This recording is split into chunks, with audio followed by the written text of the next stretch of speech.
I spoke earlier of the Kirtland history, of church history.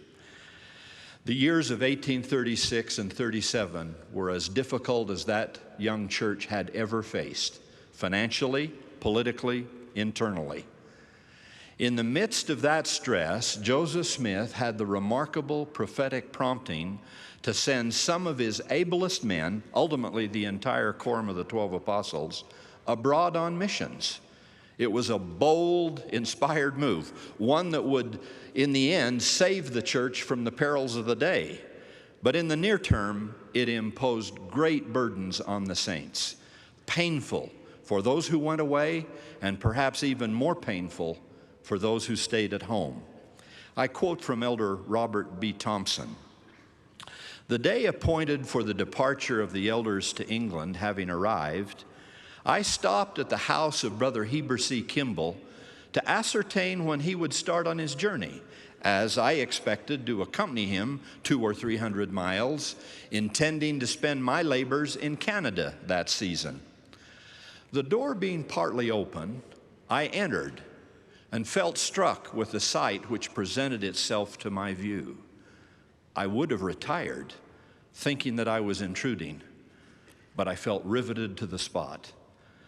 The Father was pouring out his soul to God, pleading that he who careth for sparrows and feedeth the young ravens when they cry would supply the wants of his wife and his little ones in his absence. He then, like the patriarchs, and by virtue of his office, laid his hands upon their heads individually, leaving a father's blessing upon them, commending them to the care and protection of God, while he should be engaged preaching the gospel in a foreign land. While thus engaged in giving those blessings, his voice was almost lost in the sobs of those around him who were trying in their youthful way to be strong, but having a very hard time doing so. He proceeded, but his heart was too much affected to do so regularly. He was obliged to stop at intervals, while big tears rolled down his cheeks, an index to the feelings which reigned in his bosom. My heart was not stout enough to refrain, said Brother Thompson. In spite of myself, I wept and mingled my tears with theirs.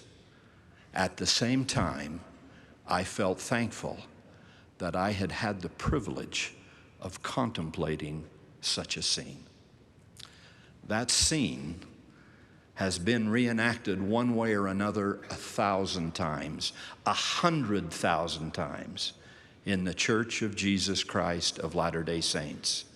A fear, a need, a call, a danger, a sickness, an accident, a death. I have been a participant in such moments. I have beheld the power of God manifest in my home and in my ministry. I have seen evil rebuked and the elements controlled. I know what it means to have mountains of difficulty move and ominous Red Seas part.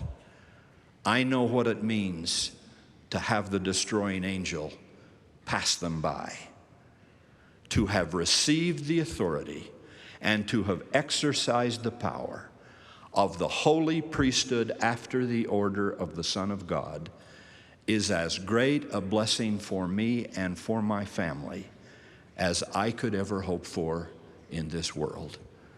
And that, in the end, is the meaning of the priesthood in everyday terms. It's unequaled, unending, constant capacity to bless.